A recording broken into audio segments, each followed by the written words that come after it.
Hello and welcome to our latest webinar on the Subantarctic Islands of New Zealand. Located south of New Zealand in the remote Southern Ocean, the wild and beautiful Subantarctic Islands are a forgotten paradise. They're home to some of the most abundant and unique wildlife on Earth, with many species of birds, plants and invertebrates found nowhere else in the world. These remote islands have UNESCO World Heritage status and the highest protection of any nature reserves in New Zealand.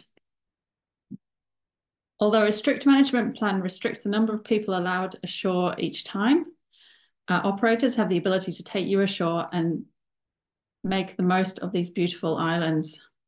My highlights from my personal trip to the Subantarctic Island include the snares. So these are lying about 100 kilometers southwest of Stewart Island, and they're one of the most untouched and pristine areas in New Zealand. Forests of large tree daisies cover the islands, and hundreds of birds, seals and invertebrates inhabit the steep cliffs. The snares are home to several endemic species, including 3 land birds and a number of invertebrates. The snares crested penguin was my highlight, and on the islands, as you're traveling around on Zodiacs, you get to see the penguin slide. So the penguins head to the top and then they roll down like a little slide back into the water. My second highlight is the Campbell Island. English botanist Joseph Hooker described Campbell Island as having a flora display to none outside the tropics. It is known for its megaherbs, giant perennial wildflowers, and they are adaptable to the harsh weather conditions that you get on the islands. There are a few optional excursions when you do go to Campbell Island, and one of them would be walking across the boardwalk through the middle of the island, seeing all the large albatrosses nesting close by. My third highlight is Enderby Island, where we arrived to all the Hooker's sea lions lying around on the beaches, sunbathing. They are also an important breeding ground for the rare yellow-eyed penguin. Here we have expedition leader Aaron talking about his personal experiences from expedition leading over many, many years. And he will take you into a little more in-depth experience of the islands and what to expect. Okay, good morning everyone, and welcome to Wild Earth Travel's introduction to the Subantarctic Islands of New Zealand and Australia. I'm Aaron, and I will be presenting this morning. And my background is obviously many of you know me from Wild Earth Travel and our small ship and expedition cruising, and there really is nowhere finer for that than the Subantarctic Islands. I've been fortunate enough to have been traveling to the Subantarctic Islands for many years now, in fact 30 years, and exploring these amazing islands and their wildlife and landscapes and history. Looking forward to sharing those with you this morning, and hopefully giving you some information to make it a little easier to sell and making you a little more confident in terms of selling these remarkable islands which are part of New Zealand and right on our back doorstep. So in terms of the New Zealand Subantarctic Islands, as you can see here on the map, the islands are arrayed to the south of New Zealand, and I'm going to introduce you to each of the island groups individually, and then we'll have a look at the itineraries that visit these islands. They all fall within the Southern Ocean, so the waters to the south of New Zealand. Incredibly biologically rich, with very large and healthy populations of seabirds and marine life living around them. They range between the Snares and the Bounty Islands, which are on a latitude similar to the southern end of Stewart Island, through to Macquarie Island at 54 degrees south latitude, which is the southernmost of all the Subantarctic Islands. And in terms of just a few headlines for these islands and really what they offer for travellers. So it's perhaps little known fact, but half of the world's penguin species can be regularly seen and enjoyed when visiting these Subantarctic Islands. Things like the endemic snares crested and erect crested penguins that we will see as we travel through the islands, and as well, half of the world's albatross species also occur on the Subantarctic Islands to the south of New Zealand. And I'm also looking forward to introducing the plants of these islands. They really are very unique and special plants, which are unlike any that are found elsewhere on Earth.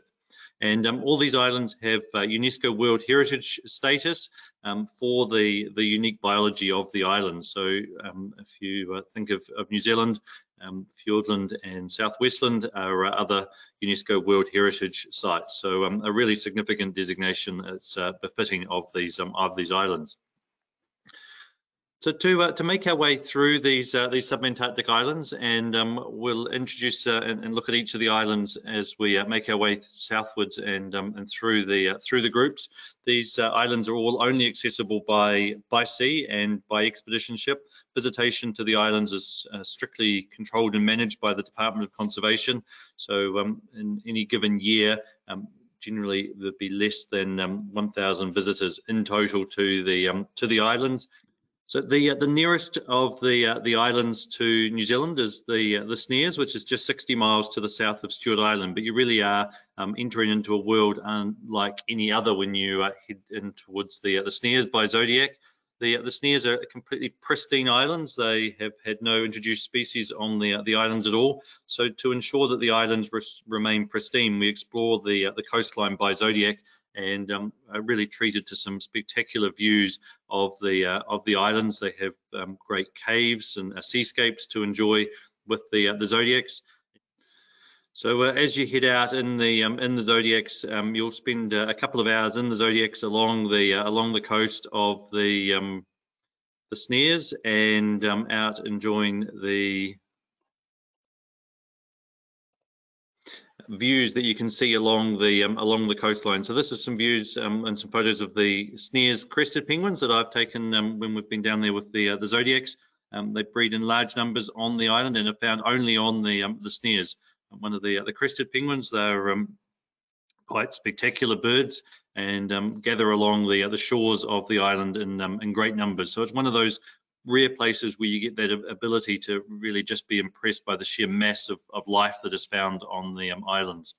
The waters around the Snares are beautiful, clear blue waters, so you'll find that not necessarily be in the water with the penguins as here, but you'll get great views of them swimming around the Zodiacs as well.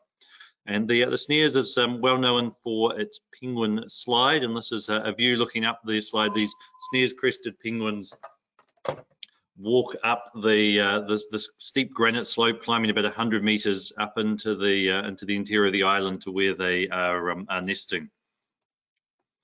Continuing southwards, you'll start to meet some more of the albatross of the region. This is the white-capped albatross, and then down to the Auckland Islands, and this is the largest of the New Zealand subantarctic islands. There's several large harbours at the Auckland Islands, nice protected areas where the ships are able to anchor and then get out with the Zodiacs to explore. So here we are ashore on Enderby Island at the northern end of the Auckland Islands.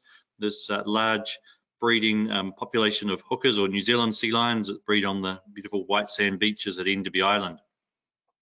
And if you're spend some time up on the island, which you have the opportunity to do so on these expeditions, you're treated to a grandstand view of the spectacle, which is the breeding of the sea lions. This is one of the world's, or if not the world's rarest sea lion, predominantly only breeding in significant numbers on the Auckland and Campbell Islands. Time at the Auckland Islands also provides the opportunity to get out and spend some time on the island exploring. These islands are strictly controlled, as I mentioned, for access, with the Department of Conservation providing a clear set of guidelines to ensure that the island's pristine nature is preserved. But you really do enter into a world unlike any other when you're ashore on the subantarctic islands. This group here is spending the day on Enderby Island, and a few views of Enderby Island. So once ashore on Enderby, you've got the opportunity to get in amongst some of the wildflowers, these mega herbs that are found only on the subantarctic islands. Things like this brightly yellow flowered bulbinella. And these aren't small plants. These are waist high on occasions and really provide a spectacular view and opportunity to appreciate them. Another of the megaherbs here, the anisotomy that lives on the cliffs of Enderby Island, and some of the expedition is out. So on Enderby Island, there's the opportunity to spend a day ashore on the expeditions and explore right round the island for those that are keen for a longer stroll, or there is the opportunity as well for those that want to have a more relaxed day and spend some time getting up close with the wildlife and wildflowers. More of these megaherbs, and the Macquarie Island cabbage on this occasion living in under the rata forest. So for people that are used to walking in the New Zealand outdoors, there's definitely really great opportunities on the Auckland Islands for people to get out and appreciate a completely different world, but a world that's part of New Zealand still as well.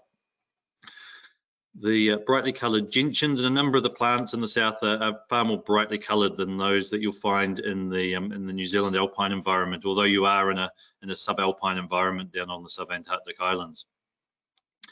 For those in the north, they'll know the Pahutakawa. To the south, you have the southern rata, and the forest on the Auckland Islands is predominantly or almost exclusively the bright red rata or southern rata that flowers through January and February. On the wildlife front, ashore at the Auckland Islands, things like the albatross. So you have southern royal albatross and light-mantled sooty albatross. This is the light-mantled sooty albatross, and just an illustration of the fact that you're right amongst the wildlife when you're on these islands. You're really in the natural history documentary as you explore along the shores of the island.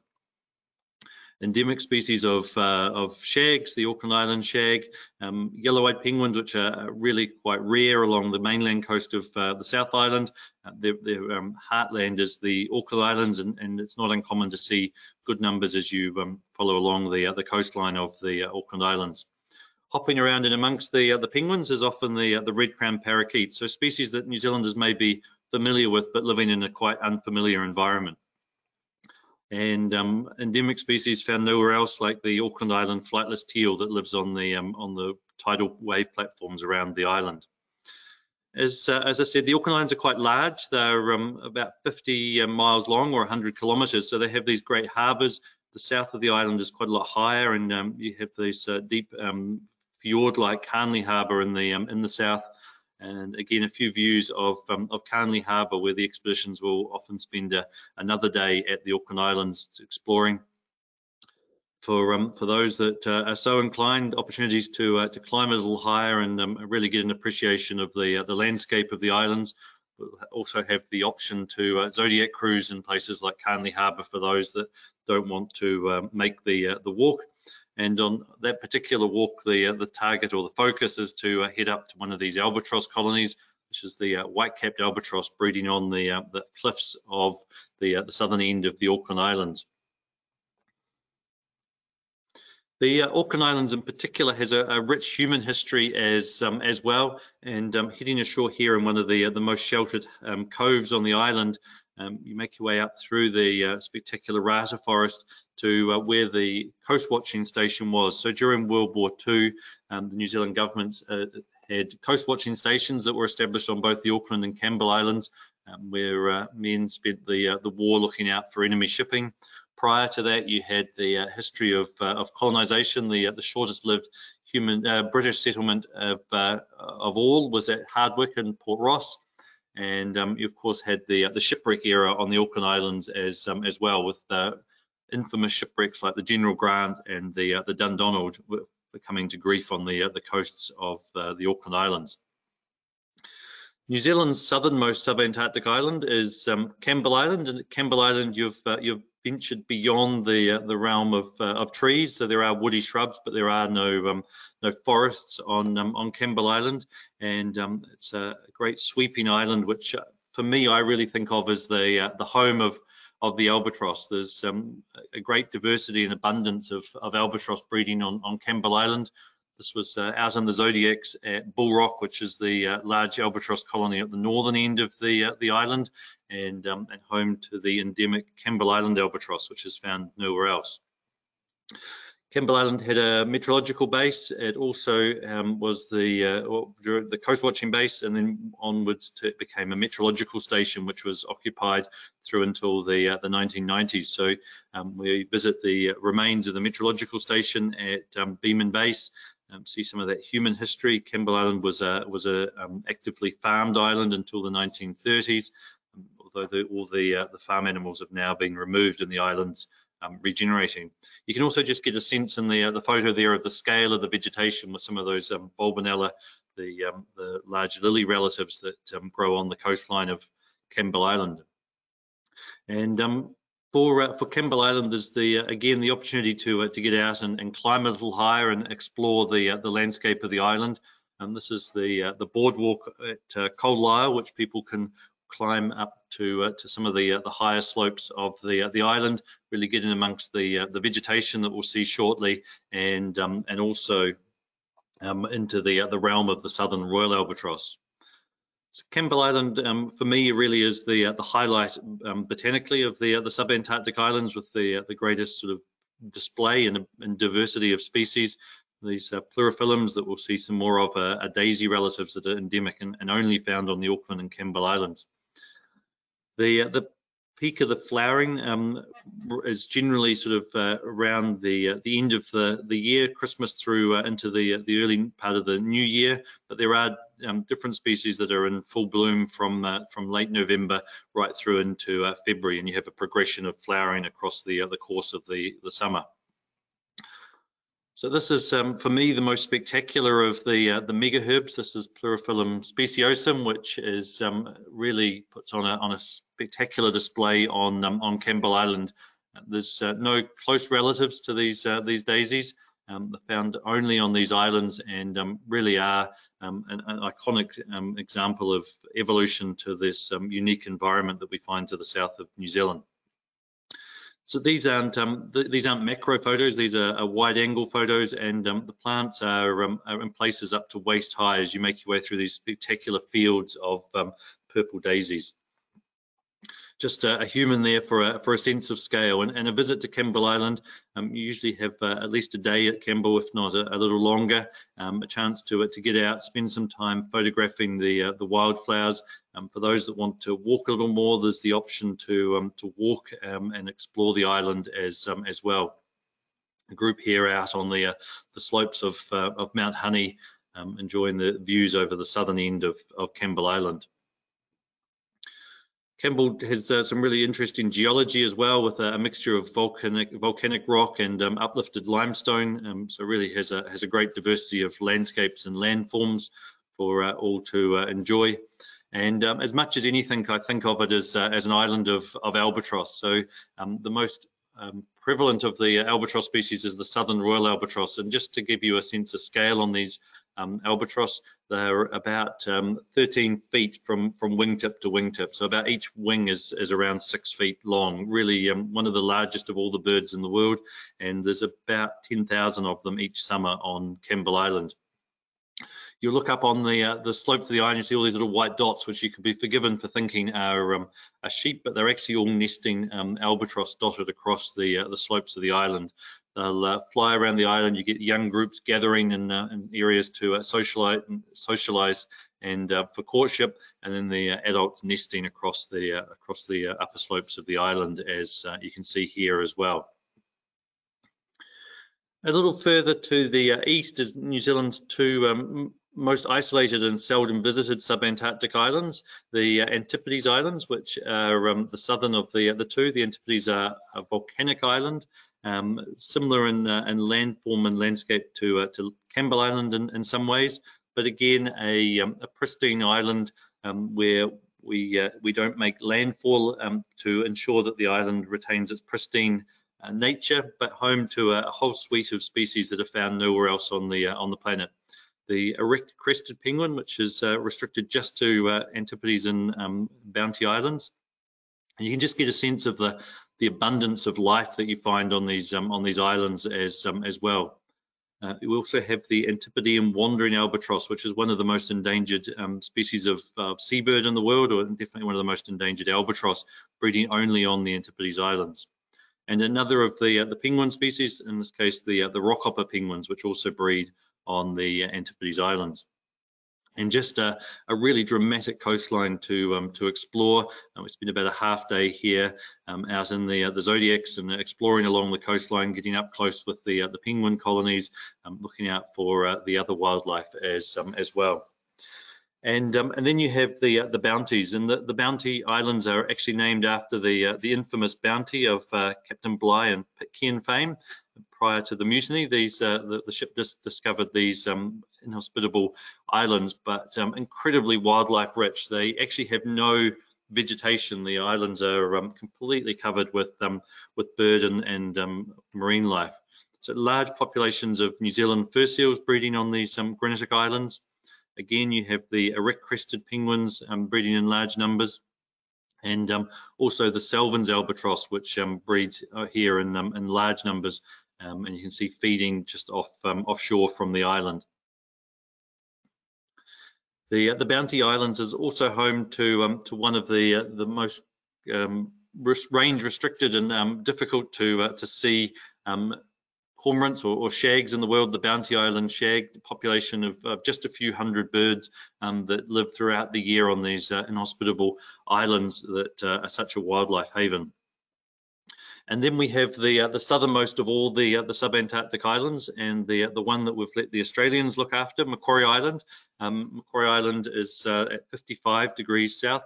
It again has a rich human history of visitation, exploration, and exploitation, as well as various parties spent time on the island sealing and collecting oil from the penguins as well. But now, like the other islands, completely protected and managed for the protection of the wildlife. Here you'll find the king penguins, which are breeding in large numbers along the shores of Macquarie Island. The second largest of all the penguins. These king penguins are about 80 to 90 centimeters high. So if you're sitting down on the beach, as I was here, they look you in the eye when they come over to check you out on the beach. And large numbers in breeding colonies along the coastline of Macquarie Island. You can see them here. They're actually incubating eggs in that photo, and that rich orange yellow color that similar to the emperor penguin, which is found further south in the Antarctic. And Macquarie has its own endemic species found nowhere else of penguin, the royal penguin, another of these crested penguin species that lives only on, in this case, only on Macquarie Island. Macquarie is also a great place to see elephant seals. They'll regularly be seen on Campbell Island, but much larger numbers as you head further south to Macquarie Island as well. This is a few smaller animals, but you'll also early in the season through December see the pups on the beaches, and then the large males return again in later in the season into February when they come back to molt. And really, I mean, this is the largest of all the seals in the world, and a full-grown male is absolutely spectacular. But even the small animals are large when you're reasonably up close. Of course, we always make sure that we aren't interfering or impacting with the wildlife. So there is a guideline that we don't approach too closely to the wildlife to ensure that it's able to continue about its way. But photographically, the opportunities are spectacular. And just an example here of when you sit quietly on the beach for a few minutes, how the penguins just get on with life and carry on as they always have, and almost oblivious to your presence.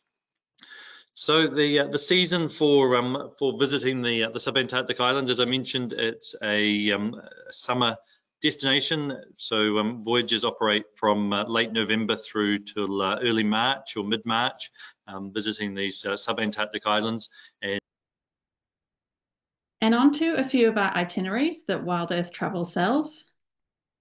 So this is the first one. This was the trip I did personally myself. This one is just an 8-day journey. It gets you to Campbell Island, Auckland Island, the Snares, and then Stewart Island. There's a little video of what to expect if you went a little bit further down to Macquarie Island.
So the video was a really good experience to show you exactly what you see when you go to the Subantarctics.